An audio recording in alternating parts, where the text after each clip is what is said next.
ಇತಿಹಾಸದಲ್ಲೇ ಮೊಟ್ಟ ಮೊದಲ ಬಾರಿಗೆ ಪೊಲೀಸ್ ಇಲಾಖೆಯಲ್ಲಿ ಅತ್ಯುನ್ನತ ಹುದ್ದೆಯಲ್ಲಿದ್ದಂಥ ವ್ಯಕ್ತಿಯೊಬ್ಬರನ್ನ ಬರ್ಬರವಾಗಿ ಅವರ ಕುಟುಂಬದವರೇ ಕೊಲೆಯನ್ನ ಮಾಡಿರುವಂಥದ್ದು. ಆ ಒಂದು ಘಟನೆಗೆ ಎಕ್ಸಾಂಪಲ್ಗೆ ಕಾರಣ ಆಗಿರುವಂಥದ್ದು ಓಂ ಪ್ರಕಾಶ್ ಅವರು. ಕರ್ನಾಟಕದ ನಿವೃತ್ತ DGIGP ಆಗಿದ್ದಂಥ ಓಂ ಪ್ರಕಾಶ್ ಅವರ ಕಗ್ಗೊಲೆ ಆಯಿತು. ಪತ್ನಿ ಮತ್ತು ಪುತ್ರಿನೇ ಹತ್ಯೆಯನ್ನ ಮಾಡಿರುವಂಥದ್ದು. ನಿವೃತ್ತ DGPಯನ್ನ ಕಣ್ಣಿಗೆ ಕಾರದ ಪುಡಿಯನ್ನ ಎರಚಿ ಕಟ್ಟಿ ಹಾಕಿ ಇರಿದು ಹತ್ಯೆಯನ್ನ ಮಾಡಲಾಗಿದೆ.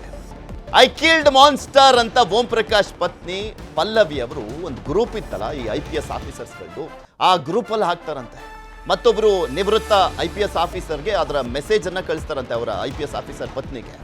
ಕೊಲೆಗೆ ಕಾರಣ ಆಸ್ತಿನ ಅಥವಾ ಮಹಿಳೆನಾ ಅನ್ನುವಂಥ ಪ್ರಶ್ನೆ ಕೂಡ ಇದೆ. HSR ಲೇಔಟ್ ಪೊಲೀಸರಿಂದ ತನಿಖೆಯನ್ನು ಚುರುಕುಗೊಳಿಸಲಾಗಿರುವಂಥದ್ದು. ಮೇನ್ಲಿ 2.2 ಎಕರೆ ದಾಂಡೇಲಿ ಹತ್ರ ಅವರ ಸಹೋದರಿಗೆ ಕೊಟ್ಟರು ಅನ್ನುವಂಥ ಕಾರಣಕ್ಕೋಸ್ಕರ ಹತ್ಯೆಯನ್ನು ಮಾಡಲಾಗಿದೆ. ಆ ಒಂದು ವಿವಾದ ದೊಡ್ಡ ಮಟ್ಟದಲ್ಲಿ ತಾರಕಕ್ಕೇರಿ ನಂತರ ಕೊಲೆಯಲ್ಲಿ ಅಂತ್ಯ ಆಯಿತು ಅಂತ ಪಲ್ಲವಿ ಹೇಳ್ತಾ ಇರುವಂಥದ್ದು. ಆದರೆ ಇದರ ಹಿಂದಿರುವಂಥ ರೀಸನ್ಗಳೇ ಬೇರೆ ಅನ್ನುವಂಥ ಮಾಹಿತಿಗಳು ಸಿಗ್ತಾ ಇದೆ. ಅದೆಲ್ಲದ್ರ ಬಗ್ಗೆನೂ ಕೂಡ ಮಾತನಾಡ್ತಾ ಹೋಗೋಣ. ಆದರೆ ಅದಕ್ಕೂ ಮುಂಚೆ ಗೃಹ ಸಚಿವರಾಗಿರುವಂಥ ಪರಮೇಶ್ವರ್ ಅವರು ಈ ವಿಚಾರದ ಬಗ್ಗೆ ಮಾತನಾಡಿದ್ದಾರೆ. ಏನು ಹೇಳಿದ್ದಾರೆ ಕೇಳೋಣ. ತನಿಖೆ ಆದಮೇಲೆ ಈಗ ವಿಷಯಗಳು ಹೊರಗಡೆ ಬರುತ್ತೆ. ಅದನ್ನೆಲ್ಲ ಇವಾಗ ತನಿಖೆ ಮಾಡ್ತಿದ್ದಾರೆ, ಶುರು ಮಾಡಿದ್ದಾರೆ. ಈಗಾಗಲೇ ನಮ್ಮ ಅಧಿಕಾರಿಗಳು ಅದಕ್ಕೆ ತನಿಖೆ ಮಾಡ್ತಿದ್ದಾರೆ. ಇದೆಲ್ಲವನ್ನೂ ಕೂಡ ಸಮಗ್ರವಾಗಿ ತನಿಖೆ ಮಾಡೋವರೆಗೂ ಕೂಡ ನಾವು ಯಾವುದನ್ನು ಕೂಡ ಹೇಳಕ್ಕೆ ಬರೋದಿಲ್ಲ. ಬರೀ ಸ್ಪೆಕ್ಯುಲೇಟ್ ಮಾಡಿ ಹೇಳಬೇಕಾಗತ್ತೆ. ಅಷ್ಟೇ ಬಿಟ್ಟರೆ ಪ್ರಾಥಮಿಕವಾಗಿ ಇಷ್ಟೇ ನನಗೆ ನಿನ್ನೆ ತಿಳಿಸಿದರು ಈ ರೀತಿ ಮರ್ಡರ್ ಆಗಿದೆ ಅಂತೇಳಿ. ಅಷ್ಟು ಬಿಟ್ಟರೆ ನಮಗೇನು ಕೂಡ ವಿಚಾರಗಳನ್ನು ಅವರು ಇಲಾಖೆಯವರು ಕೂಡ ಯಾರೂ ಹೇಳಿಲ್ಲ. ತನಿಖೆ ಆಗೋವರೆಗೂ ನಾವು ಯಾವುದನ್ನು ಕೂಡ ಹೇಳಕ್ಕೆ ಬರೋದಿಲ್ಲ. ಇಲ್ಲ, ಅವರು ಶ್ರೀಮತಿ ಅವರು ಅವರನ್ನು ಈಗ ಕ್ವಶನ್ ಮಾಡ್ತಿದ್ದಾರೆ. ಇದ್ರ ಬಗ್ಗೆ ಚರ್ಚೆಯನ್ನು ಮಾಡೋಣ. ಮಧು, ಇಲ್ಲಿ ಇದು ಒಂದೇ ದಿನ ಆಸ್ತಿಯನ್ನು ಏನೋ 2.2 ಎಕರೆ ಕೊಟ್ಟರು ಅನ್ನುವ ಕಾರಣಕ್ಕೋಸ್ಕರ ತಾರಕಕ್ಕೆ ಕೊಲೆ ಮಾಡಿರುವಂಥದ್ದಲ್ಲ. ಸಾಕಷ್ಟು ದಿನಗಳಿಂದ, ಸಾಕಷ್ಟು ವರ್ಷಗಳಿಂದ ನಡ್ಕೊಂಡು ಬರ್ತಾ ಇದ್ದಂಥ ಗಲಾಟೆ. ನಾನು ಯಾಕೆ ಆರಂಭದಲ್ಲಿ ಪೊಲೀಸ್ ಇಲಾಖೆಯ ತಪ್ಪಿದೆಯಾ ಅಂತ ಹೇಳಿದೆ ಅಂದರೆ, ಅವರು ಗಲಾಟೆಯಾಗಿ ಒಂದ್ಸಲಿ ಅವರ ಪತ್ನಿ ಅವ್ರ ಮನೆ ಮುಂದೆನೇ ಧರಣಿ ಕೂತ್ಕೊಂಡಿದ್ರಂತೆ. ಅವ್ರ ವಿರುದ್ಧ ಪ್ರಕರಣವನ್ನು ದಾಖಲು ಮಾಡಿಕೊಡಿ ಅಂತ ಕೇಳ್ಕೊಂಡಿದ್ರಂತೆ. ಗನ್ ಇಟ್ಬಿಟ್ಟು ನಮಗೆ ಶೂಟ್ ಮಾಡ್ತೀವಿ ಅಂತೆಲ್ಲ ಎದುರಿಸ್ತಾ ಇದ್ರು ನನ್ನ ಪತಿ ಅಂತೆಲ್ಲ ಆರೋಪವನ್ನು ಕೂಡ ಮಾಡ್ತಾ ಇದ್ರು. ಅವಾಗಲೇ ಎಚ್ಚೆತ್ಕೊಂಡಿದ್ರೆ ಆ ಗನ್ನನ್ನು ವಾಪಸ್ ತೆಗೆದುಕೊಳ್ಳುವಂಥದ್ದು ಅಥವಾ ಹಿರಿಯ ಅಧಿಕಾರಿಯಾಗಿದ್ದಂಥ ಕಾರಣಕ್ಕೋಸ್ಕರ ಅವರೇ ಯಾರಾದರೂ ಮಧ್ಯಸ್ಥಿಕೆ ವಹಿಸಿ ಈ ಒಂದು ಸಮಸ್ಯೆಯನ್ನು ಬಗೆಹರಿಸುವಂಥ ಕೆಲಸನ ಏನಾದರೂ ಮಾಡಿದಿದ್ರೆ ಇವತ್ತು ಓಂ ಪ್ರಕಾಶ್ ಅವರು ಉಳ್ಕೊಂಡಿರೋರು. ಅವ್ರು ಮಾಡಿದಂಥ ಎಡವಟ್ಟೆ ಇಷ್ಟು ದೂರ ಕರ್ಕೊಂಬಂತ ಪೃಥ್ವಿ ಸಮಸ್ಯೆ ಇಲ್ದಿರೋ ಮನೆಗಳು ಯಾವುದು ಅನ್ನೋ ರೀತಿ ಈಗ ಪೊಲೀಸರು ಕೂಡ ಅಂತ ಎಕ್ಸ್ಟ್ರೀಮ್, ಈಗ ಹೆಂಡತಿನೇ ಚುಚ್ಚಿ ಕೊಲೆ ಮಾಡ್ತಾರೆ ಅಂತ ಯಾರು ಊಹೆ ಮಾಡ್ಕೊಳಕ್ಕೆ ಸಾಧ್ಯ ಇಲ್ಲ. ಅದು DGIGP ಮನೇಲಿ ಇಂಥ ವೆಲ್ ಎಜುಕೇಟೆಡ್ ಮನೆಗಳಲ್ಲಿ ಹಿಂಗೆ ಆಗ್ತವೆ ಅಂತ. ಅಟ್ ದ ಸೇಮ್ ಟೈಮ್ ಇಂಥದ್ದಾಗಿದೆ. ಸೊ ಈ ಸಂದರ್ಭದಲ್ಲಿ ಈಗ ನಾನು ಯಾರಾದರೂ ಬ್ಲಡಿ ಮಿಡಲ್ ಕ್ಲಾಸ್ ಅಪ್ಪ ನಾವೇನು ಹಿಂಗೆ ಸಾಯ್ತಾ ಇದೀವಿ, ಮೇಲೆ ಕೇಳಲ್ಲ ಕೆಳಗೆ ಇಳಿಯಲ್ಲ ಅನ್ನೋ ಥರ ಒದ್ದಾಡ್ತಿರ್ತಾರಲ್ಲ, ಅಂಥವ್ರಿಗೂ ಕೂಡ ಇಂಥವೆಲ್ಲ ಘಟನೆಗಳು ಪಾಠ ಆಗುತ್ತೆ. ನೋಡಿ, ಮನೆ ಮರ್ಯಾದೆ, ಅಂಜಿಕೆ, ಸಾಮಾಜಿಕ ಜೀವನ, ಎಲ್ಲ ಬೌಂಡ್ರಿಗಳಲ್ಲಿ ಬದುಕುವಂಥ ಜನ ಏನೇ ಕಷ್ಟಗಳಾಗಲಿ, ಒತ್ತಡಗಳಾಗಲಿ, ತೊಂದರೆಗಳಾಗಲಿ ಅವೆಲ್ಲ ಕೂಡ ಸರಿದೂಗಿಸ್ಕೊಂಡು ಒಂದು ಮನೆ ಸಂಸಾರ ಅಂತ ಮಾಡ್ಕೊಂಡು ಹೋಗ್ತಾರೆ. ತೀರಾ ಕೆಳಮಟ್ಟದಲ್ಲಿ ಕುಡಿದು ಬಂದು ಕೊಲೆ ಮಾಡಿ ಹೆಂಡ್ತಿನೋ ಗಂಡನೋ ಹೊಡೆದಂಥ ಜನನೂ ಇದ್ದಾರೆ. ಕೆಳಮಟ್ಟದ ಜೀವನ ಸಾಕ್ತಾರೆ. ತೀರಾ ಅದ್ದೂರಿಯಾಗಿ ಇರೋವಂಥ ಮನೆಗಳಲ್ಲೂ ಈ ಥರದ್ದು ಆಗ್ತವೆ ಅನ್ನೋದಕ್ಕೆ ಇವತ್ತಿನ ಘಟನೆ ಸಾಕ್ಷಿ. ಈಗ ನೋಡಿ, ನೀವು ಹೇಳಿದಂತೆ ಒಂದೇ ದಿನದಲ್ಲಿ ಆಗಿಲ್ಲ. ಸುಮಾರು ಒಂದು 2018, 19, 20 ಅನ್ಕೋಬೋದು, 18, 19 ಇರ್ಬೋದು. ಆ ಸಂದರ್ಭದಲ್ಲಿ ಇದೇ ಓಂ ಪ್ರಕಾಶ್ ಅವ್ರ ವಿರುದ್ಧ ಒಬ್ಬ ಮಹಿಳೆ, ಚಿಕ್ಕಮಗಳೂರಿನ ಮಹಿಳೆ, ನನ್ನ ಜೊತೆ ಅವ್ರಿಗೆ ಅಕ್ರಮ ಸಂಬಂಧ ಇದೆ, ನನಗೆ ಕೊಲೆ ಬೆದರಿಕೆ ಆಗ್ತಾ ಇದ್ದಾರೆ ಇವರು ಮತ್ತು ಇವ್ರ ಮಗ ಅಂತೇಳಿ ಧರಣಿಯನ್ನು ಮಾಡಿದರು. ರಾಜಾಜಿನಗರ ಪೊಲೀಸ್ ಸ್ಟೇಷನ್ಗೆ ದೂರು ಕೊಡೋಕೆ ಹೋಗಿದ್ರು. ಆ ಸಂದರ್ಭದಲ್ಲಿ ದೂರು ತಗೊಳ್ಳಿಲ್ಲ. ಅದಾದಮೇಲೆ ಅವ್ರ ವಿರುದ್ಧನೇ ಜಾತಿನಿಂದನೇ ಕೇಸ್ ಆಯಿತು. ಸೊ ಬರೀ ಇಷ್ಟೇ ಅಲ್ಲ, ಅಂದರೆ ನೀವು ಹೇಳಿದಂಗೆ ಒಂದು ದಿನ 2 ದಿನದ ಕಥೆ ಅಲ್ಲ. ಮತ್ತು ಇವರು ಹೆಂಡ್ತಿ ಇವತ್ತು ನಿನ್ನೆ ಮೊನ್ನೆ ಮಾಡಿದ್ದಲ್ಲ, ಸುಮಾರು ವರ್ಷಗಳಿಂದ ಇವರು ಏನು ವೆಪನ್ ಆಫ್ ಮಾಸ್ ಡಿಸ್ಟ್ರಕ್ಷನ್ ಇದೆ, ಅಣುವಸ್ತ್ರಗಳು ಇಟ್ಕೊಂಡಿದ್ದಾರೆ ಓಂ ಪ್ರಕಾಶ್ ಅಂತೆಲ್ಲ.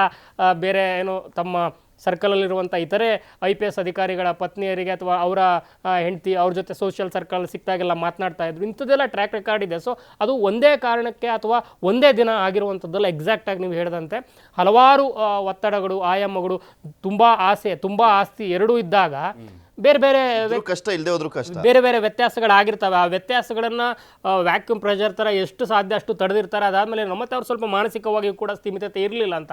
ಕಿಲ್ಡ್ ಮಾನ್ಸ್ಟರ್ ಅಂತ ಹೇಳ್ತಾರೆ. ಅಂತಂದರೆ ಇಷ್ಟು ವರ್ಷ ಸಂಸಾರ ಮಾಡಿ ಮಕ್ಕಳು ಇಷ್ಟು ದೊಡ್ಡವರಾಗಿ FIR ಅಲ್ಲಿ ಅವ್ರ ಮಗ ಕೊಟ್ಟಿರೋ ಸ್ಟೇಟ್ಮೆಂಟ್ ಇದೆ. ಅವರ ಸೋದರಿ ಮನೇಲಿ ಹೋಗಿ ಇದ್ಕೊಂಡಿದ್ರು ಅವರು. ಆಮೇಲೆ ಇವರೇ ಒತ್ತಾಯ ಮಾಡಿ ಹೋಗಿ ಕರ್ಕೊಂಬಂದರು ನಮ್ಮಮ್ಮ. ಆಮೇಲೆ ಹಿಂಗೆಲ್ಲ ಆಗಿದೆ. ಆ ರೀತಿ ಚಾಕು ತಗೊಂಡು ಬರ್ಬರವಾಗಿ ಬೀಭತ್ಸವಾಗಿ ಚುಚ್ಚುತ್ತಾರೆ ಅಂತಂದ್ರೆ ಮೊದಲು ಕಣ್ಣಿ ಖಾರದ ಪುಡಿ ಏರಿಸಿ ಎಷ್ಟೆಲ್ಲ ಕ್ರಿಮಿನಲ್ಗಳನ್ನ ಇವರೇ ಹ್ಯಾಂಡಲ್ ಮಾಡಿರ್ತಾರೆ. ಗನ್ ಪಾಯಿಂಟ್ ಮಾತನಾಡಿಸ್ಬೇಕಾದ್ರೆ ಹೇಳ್ತಾ ಇದ್ರು, ನಾವು ಸಾವಿರಾರು ಕೇಸ್ಗಳು ನೋಡಿರ್ತೀವಿ ಈ ತರ. ಆದ್ರೆ ನಮ್ಮಲ್ಲೇ ಒಬ್ರು ಮಾಜಿ DGIGPನೇ ಈ ರೀತಿಯಾಗಿ ಸತ್ಬಿಟ್ರೆ ಪೊಲೀಸರು ಯಾವ ರೀತಿ ಆನ್ಸರಬಲ್ ಆಗ್ತಾರೆ, ಏನ್ ಮಾತನಾಡ್ತಾರೆ, ಹೆಂಗ್ ನೆಕ್ಸ್ಟ್ ಕೇಸ್ಗಳನ್ನ ಹ್ಯಾಂಡಲ್ ಮಾಡ್ತಾರೆ? ಪ್ಯೂರ್ಲಿ ಪರ್ಸನಲ್ ಥಿಂಗು, ಮತ್ತೆ ತುಂಬಾ ಅವ್ರ ಕಡೆಯಿಂದನೂ ಮಿಸ್ಟೇಕ್ಸ್ ಇದ್ವು, ಮತ್ತೊಂದು ಅಕಸ್ಮಾತ್ ಅವ್ರು ಬೇರೆ ಬೇರೆ ಆದ್ರೂ ಆಗಿದ್ದಿದ್ರೆ, ಜೀವ ಆದ್ರೂ ಉಳಿದಿರೋದು, ಆಸ್ತಿ ಮತ್ತೊಂದು ನೀಟಾಗಿ ಅವ್ರ ಮಕ್ಕಳಿಗೆ ಏನು ಕೊಡಬೇಕು ಹಂಗಾಗೋದು.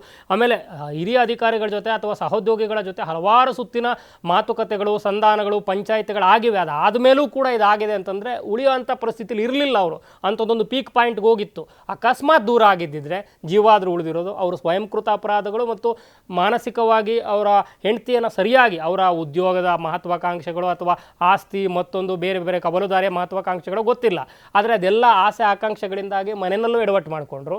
ಮತ್ತು ಮಕ್ಕಳ ಜೊತೆ ಈಗ ತಂಗಿ ಕೊಟ್ಟರು ಒಂದಷ್ಟು ಆಸ್ತಿ, ಸಿಕ್ಕಾಪಟ್ಟೆ ಆಸ್ತಿ ಮಾಡಿದ್ದಾರೆ ಅಂತಂದಾಗ ಇಲ್ಲಿ 2 ಮನೆ, ಅಲ್ಲೇನೋ ಒಂದಷ್ಟು ಎಕರೆಗಟ್ಟಲೆ ಜಮೀನು, ಮತ್ತೆಲ್ಲ ಜಮೀನು ಸರಿಯಾಗಿ ಹ್ಯಾಂಡಲ್ ಮಾಡಲಿಲ್ಲ ಮತ್ತು ಅದು ಸರಿಯಾಗಿ ಬಂದಿಲ್ಲ ಅನ್ನುವಂಥದ್ದು ಕೂಡ ಈ ಭಗವಂತ ಮಾರಾನಟಿ ಮತ್ತೊಂದೆಲ್ಲ ನಂಬೋದಾದ್ರೆ ಇಂಥವು ಕೂಡ ಆಗ್ತವೆ ಅನ್ನೋ ರೀತಿ ಅನ್ನಿಸುತ್ತೆ ಪೃಥ್ವಿ. ಬಟ್ ಇಲ್ಲಿ ರಿಕ್ಕಿರೈ ಕೇಸ್ ಆಯಿತು, ಇದೇ ಆಸ್ತಿ ವಿಚಾರನೆ ಮೆನ್ಷನ್ ಆಗಿದ್ದು.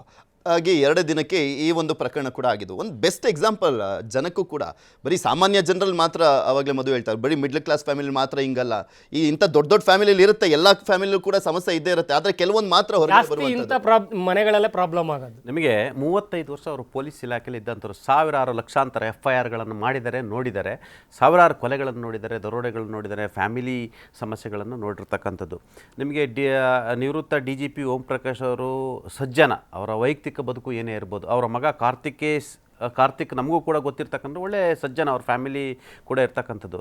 ನಿಮಗೆ ಕೌಟುಂಬಿಕ ಸಮಸ್ಯೆಗಳು ನೋಡಿ ಯಾವ ಮಟ್ಟಿಗೆ ಇರುತ್ತೆ ಅಂತ ಹೇಳಿದ್ರೆ, ಇದು ಇವತ್ತು ನಿನ್ನೆದಲ್ಲ ಅಂತ ಹೇಳಿ ಕೆಲವು ಆಫೀಸರ್ಸ್ ಹೇಳ್ತಾರೆ, ಇದು ಡೇ ಒನ್ನಿಂದಲೂ ಅವರಿಗೆ ಮನೇಲಿ ಟಾರ್ಚರ್ ಇತ್ತು. ಹೊರಗಡೆ ಟಾಪ್ ಆಫೀಸರು, ಈ ರಾಜ್ಯದ ಪೊಲೀಸ್ ಮಹಾನಿರ್ದೇಶಕರಾಗಿದ್ದಂಥವರು, ಉತ್ತರ ಕನ್ನಡ, ಶಿವಮೊಗ್ಗ, ಚಿಕ್ಕಮಗಳೂರಲ್ಲೆಲ್ಲ SP ಆಗಿದ್ದಂಥವರು, ಲೋಕಾಯುಕ್ತದಲ್ಲಿ ಕೆಲಸ ಮಾಡಿದ್ದಾರೆ, ಅನೇಕ ಕಡೆ ಕೆಲಸ ಮಾಡಿದ್ದಾರೆ, ಒಳ್ಳೆ ಹೆಸರನ್ನು ತೆಗೆದುಕೊಂಡಿದ್ದಾರೆ, ಮೆಡಲ್ಸ್ಗಳನ್ನು ತೆಗೆದುಕೊಂಡಿದ್ದಾರೆ. ಅಂದರೆ ಮನೆಗೆ ಹೋದ ತಕ್ಷಣ ಅವರ ಪತ್ನಿಯ ಆ ಟಾರ್ಚರ್ ಅನ್ನೋದಿದೆಯಲ್ಲ, ಅವರು ಮಾನಸಿಕವಾಗಿ ಎಷ್ಟು ಕುಗ್ಗಿದ್ರು ಅನ್ನೋದಕ್ಕೆ ಇದು ಒಂದು ಉದಾಹರಣೆ. ಅಂದರೆ ಅವರು ಗನ್ ತಗೊಂಡು ಓಡಾಡ್ತಾರೆ ಅಂತ ಹೇಳಿದರೆ, ನಾವು ಚಪ್ಪಾಳೆ 2 ಕೈ ಸೇರಿದಲ್ಲಿ ಚಪ್ಪಾಳೆ, ಬಹುಶಃ ಇವರ ಟಾರ್ಚರ್ ಸಾಮಾನ್ಯವಾಗಿ ಯಾರು ಗಲ್ತಾರೆ ಈಗ ಕ್ರಿಯೆಗೆ ಪ್ರತಿಕ್ರಿಯೆ. ಅಂದರೆ ಈಗ ಯಾವ ಮಟ್ಟಕ್ಕೆ ಇವರಿಗೆ ಎದುರಿಸ್ತಿದ್ರು, ಅವ್ರು ಸತ್ರು ಅನ್ನೋ ಕಾರಣಕ್ಕೋಸ್ಕರ ಅವ್ರು ಮಾಡಿದ್ದೆಲ್ಲ ಸರಿ ಅಂತಲೂ ಹೇಳೋಕ್ಕಾಗಲ್ಲ. ಆಯಿತು, ಎಸ್, ಅವರು ಫ್ಯಾಮಿಲಿ ಭವಿಷ್ಯ ಒಂದು ಮಾತನ್ನು ಹೇಳಿದರು, ಬಹುಶಃ ಅವ್ರು ಡಿವೋರ್ಸ್ ಆಗಿದ್ದರೆ ಒಂದು ಜೀವ ಉಳಿಯೋದು ಅಂತೇಳಿ, ಆಯಿತಾ. ಆಲ್ಮೋಸ್ಟ್ ಎಲ್ಲ ಆಸ್ತಿ ವಿಚಾರಕ್ಕೋ ಮತ್ತೊಂದು ಈಗ ಅದರಲ್ಲಿ ಕೊಟ್ಟಿದ್ದಾರೆ, ಕಂಪ್ಲೇಂಟ್ ಕೊಟ್ಟಿದ್ದಾರೆ, ಅವರಿಗೆ ಮಾನಸಿಕ ಸ್ಥಿಮಿತತೆ ಇರಲಿಲ್ಲ. ಅವರು ಇಂದಿರಾನಗರದ ಹಾಸ್ಪಿಟಲ್ ಒಂದು ಟ್ರೀಟ್ಮೆಂಟ್ ತೊಗೊತಿದ್ರು. ಅಟ್ ದ ಸೇಮ್ ಟೈಮ್ ಅವರ ಮಗಳು ಕೂಡ ಟ್ರೀಟ್ಮೆಂಟ್ ತೊಗೊತಿದ್ರು ಅಂತೇಳಿ FIRನಲ್ಲಿ ಉಲ್ಲೇಖ ಆಗಿರ್ತಕ್ಕಂಥದ್ದು, ಕಾರ್ತಿಕೇಯ ದೂರಿನಲ್ಲಿ ಇರ್ತಕ್ಕಂಥದ್ದು.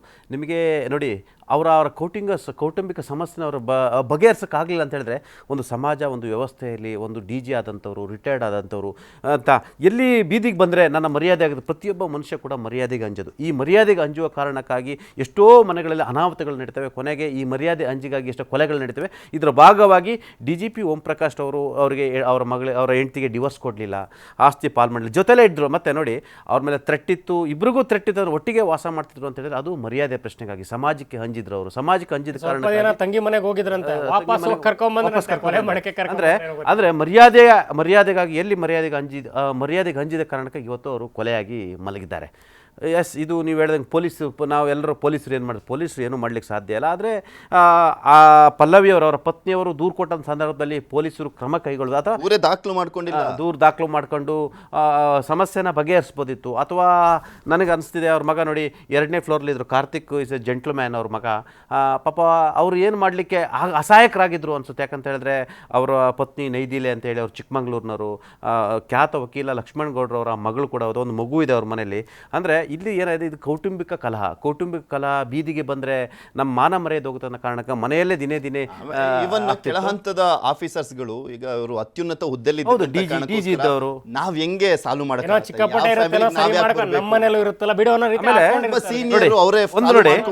ಸೈಲೆಂಟ್ ಆಗಿರ್ತಾರೆ. IPS ಆಫೀಸರ್ಸ್ ಫ್ಯಾಮಿಲಿ ಅಂತ ಹೇಳಿ ಒಂದು ವಾಟ್ಸಪ್ ಗ್ರೂಪ್ ಇದೆ. ಇದು ಕಳೆದ 4 ವರ್ಷದಿಂದ ಪಲ್ಲವಿಯವರು ಇವರ ಗಲಾಟೆಯವನ್ನ ಆ ಗ್ರೂಪ್ನಲ್ಲಿ ಇವರು ಶೇರ್ ಮಾಡ್ತಾರೆ, ಅಪ್ಡೇಟ್ ಇದ್ರು ನೋಡಿ. ಅಲ್ಲಿ ಹಾಲಿ ಇರ್ತಕ್ಕಂಥ ಡ್ಯೂಟಿಲಿ ಇರ್ತಕ್ಕಂಥ ಆಫೀಸರ್ಸ್ ಇದ್ದಾರೆ, ರಿಟೈರ್ಡ್ ಆಫೀಸರ್ಸ್ ಇದ್ದಾರೆ, ಅವರ ಪತ್ನಿಯವರು ಇದ್ದಾರೆ, ಎಲ್ಲರೂ ಇದ್ದಾರೆ. ಬಹುಶಃ ಅವರು ಕೂಡ ಯಾರು ಕೂಡ ಇದನ್ನ ಸಾಲ್ವ್ ಮಾಡೋಕ್ಕೆ ಪ್ರಯತ್ನಕ್ಕೆ ಯಾರು ಕೈ ಹಾಕಲಿಲ್ಲ. ಬಿಕಾಸ್ ಆಫ್ ಅವ್ರದ್ದು ಹುದ್ದೆ ಮೇಲೆ ಅವರು DG ಆದಂಥವ್ರು, ನಾವು ಅವರಿಗೆ ಬುದ್ಧಿ ಹೇಳೋಕ್ಕಾಗಲ್ಲ, ನಾವು ಅವರಿಗೆ ಅಡ್ವೈಸ್ ಮಾಡೋಕ್ಕಾಗಲ್ಲ ಅನ್ನೋ ಕಾರಣಕ್ಕಾಗಿ ಬಹುಶಃ ಇವತ್ತು ಇದರ ಪರಿಣಾಮ ಏನಾಗಿದೆ ಅಂತ ಹೇಳಿದ್ರೆ, ಅವರ 68ನೇ ವಯಸ್ಸಿಗೆ ಅವ್ರ ಸ್ವಂತ ಪತ್ನಿ ಮಗಳಿಂದ ಕೊಲೆ ಆಗದ ಪರಿಸ್ಥಿತಿ ಜೊತೆಗೆ. ಬಟ್ ಅಲ್ರ ಈಗ ನೋಡಿ, ಆಸ್ತಿ ಮನೆ, ಇದು ಆಸ್ತಿ ಮಹತ್ವಾಕಾಂಕ್ಷೆ, ಉದ್ಯೋಗ, ಕೆಲಸ, ಅದು ಇದು ಒತ್ತಡ ಅಂತ ಎಲ್ಲಾನು, ಮನೆ ಮಠ ಮಕ್ಕಳು ಹೆಂಡತಿ ಎಲ್ಲಾರನ್ನೂ ಬಿಟ್ಟು ಅಂದ್ರೆ ಡಿಕಾನ್ಸಂಟ್ರೇಟೆಡ್ ಆಗಿರ್ತಾರಲ್ಲ ಅಂಥವ್ರಿಗೆ ಇದು ಪಾಠನೂ ಹೌದು ಸೋಷಿಯಲ್. ಅಲ್ಲ, ಆಮೇಲೆ ಹೌದು, ಈಗ ನಾವು ಒಂದು ವೆಪನ್ಸ್ ವಿಚಾರದಲ್ಲಿ ತೆಗೆದುಕೊಳ್ಳೋದಾದ್ರೆ ಆಸೆ ಇದೆ ಮನಸ್ಸಿಗೆ, ನಂದು ಆಸ್ತಿ, ಹಣ, ಚಿನ್ನ, ಉದ್ಯೋಗ, ಲೆವೆಲ್ಲು, ಮನೆ ಅಂತ ಹೇಳ್ತಾರಲ್ಲ, ಅವರೆಲ್ಲರೂ ಕೂಡ ಅಲ್ಟಿಮೇಟ್ ಇದೇ ಪಾಠ ನೋಡಿ ಅನುಭವಿಸಕ್ಕೆ. ಇದು ಬಿಗ್ಗೆಸ್ಟ್ ಲೆಸನ್ ಟು ಎವ್ರಿಬಡಿ. ಯಾರಾದ್ರೂ ಇನ್ನೊಂದು ವಿಚಾರ, ಬೇರೆ ಯಾರಾದ್ರೂ ಒಬ್ಬ ಸಾಮಾನ್ಯ ವ್ಯಕ್ತಿ ಹತ್ರ ಇದೇ ರೀತಿಯ ಗನ್ ಇಟ್ಕೊಂಡು ನಮ್ಗೆ ಎದುರಿಸ್ತಾ ಇದ್ದಾರೆ ಅಂತಂದ್ರೆ ಯಾವ ರೀತಿಯ ಕ್ರಮ ಕೈಗೊಳ್ತಾರೆ? ಈವನ್ ದರ್ಶನ್ಗೆ ಒಂದು ಪ್ರಕರಣದಲ್ಲಿ ಭಾಗಿಯಾಗಿದ್ರು ಅಂದ್ಬಿಟ್ಟು ಮತ್ತೆ ಗನ್ ಕೊಡ್ಲಿಲ್ಲ ಅವ್ರಿಗೆ. ಇಲ್ಲಿ ಗನ್ ಇದೆ, ಅಕಸ್ಮಾತ್ ಓಕೆ ಇವ್ರಿಗೆ ಚಾಕ್ ಸಿಕ್ಕಿಲ್ಲ, ಇವರೇ ಏನಾದ್ರು ಮಲ್ಕೊಂಡಿದ್ದ ಟೈಮಲ್ಲಿ ಗನ್ ತಗೊಂಡ್ಬಿಟ್ಟು ಶೂಟ್ ಮಾಡಿದ್ರೆ ಏನ್ ಕತೆ ಆಗಿರೋದು? ಅದ್ರ ಮೇಲೆಲ್ಲ ಮಾನಸಿಕ ಸ್ಥಿಮಿತತೆ ಸಮಸ್ಯೆ ಆಗಿರೋದ್ರಿಂದ ಏನೋ ಟ್ರೀಟ್ಮೆಂಟ್ ಕೊಡಿಸ್ಕೋತಾ ಇದ್ದಾರೆ, ಏನೋ ಹಿಂಗಾಗಿದೆ, ಸರಿಯಾಗುತ್ತೆ. ಮತ್ತು ಇವರು ಇಷ್ಟೆಲ್ಲ ಪಟೇಲ್ ಹೇಳ್ದಂಗೆ ಸಾವಿರಾರು ಲಕ್ಷಾಂತರ FIRಗಳು ಕೇಸ್ಗಳು ನೋಡಿದವರು ಮ್ಯಾನೇಜ್ ಮಾಡಲ್ವಾ ಅನ್ನೋದೊಂದು ಬಂದ್ಬಿಡುತ್ತೆ. ಮತ್ತೆ ಹಿರಿಯ ಅಧಿಕಾರಿಗಳಿಗೆ ಹೇಗೆ ಇವರು ಡೈರೆಕ್ಷನ್ಸ್ನ ಕೊಡಕ್ಕೆ ಯಾರಾದ್ರೂ ಭ್ರಮೆಲಿದ್ರೆ, ನನ್ನ ಹತ್ರ ಹಣ ಇದೆ, ಆಸ್ತಿ ಇದೆ, ದುಡ್ಡಿದೆ, ಅಧಿಕಾರ ಇದೆ, ಕೆಲಸ ಇದೆ, ಮನೆ ಇದೆ, ನಂಗೆ ಫ್ರೆಂಡ್ಸ್ ಇದ್ದಾರೆ, ಯಾರು ಭ್ರಮೆಲಿದ್ರೆ ನಾನು ಕರೆಕ್ಟ್ ಇಲ್ಲ ಅಂದ್ರೆ ಯಾವುದು ಬರಲ್ಲ. ಯಾರಿಗೂ ಯಾವುದು ಶಾಶ್ವತ ಅಲ್ಲ, ಯಾರ ಜೀವ ಕೂಡ ಶಾಶ್ವತ ಅಲ್ಲ. ನಾಳೆ ಬೆಳಿಗ್ಗೆ ಸೂರ್ಯನ ಬೆಳಕು ನೋಡ್ತಾರೆ ಅವ್ನು ಗ್ರೇಟು. ಯಾರಾದ್ರೂ ಇಂಥ ಭ್ರಮೆಲಿದ್ರೆ ಇದನ್ನ ಅರ್ಥ ಮಾಡ್ಕೋಬೇಕು. ಇಂಥ ನಾನು ಹೇಳ್ತೀನಿ ಕೌಟಿಂಗ್ ಸಮಸ್ಯೆಗಳದೆಲ್ಲ ಅಲ್ಲೇ ಬಗೆಹರಿಸ್ಕೋಬೇಕು, ಇಲ್ಲ ಅಂದ್ರೆ ಈ ತರ ಕೊಲೆ ಆಗೋ ಪರಿಸ್ಥಿತಿ ಬರುತ್ತೆ. ಓಕೆ, ಧನ್ಯವಾದ ಮಧು. ಸಿದ್ಧಾಂತ್ ಪಟೇಲ್ ಇಷ್ಟೊತ್ತಿಗೆ ಜಾಯ್ನ್ ಆಗಿ ವಿಶ್ಲೇಷಣೆಯನ್ನು ಮಾಡಿದ್ದಕ್ಕೆ. ಇದಾಗಿತ್ತು ಇವತ್ತಿನ ಮಾತುಕತೆ. ನೋಡ್ತಾ ಇರಿ News 18, ಜಾಲ ನಮ್ಮದು, ಬಲ ನಿಮ್ಮದು.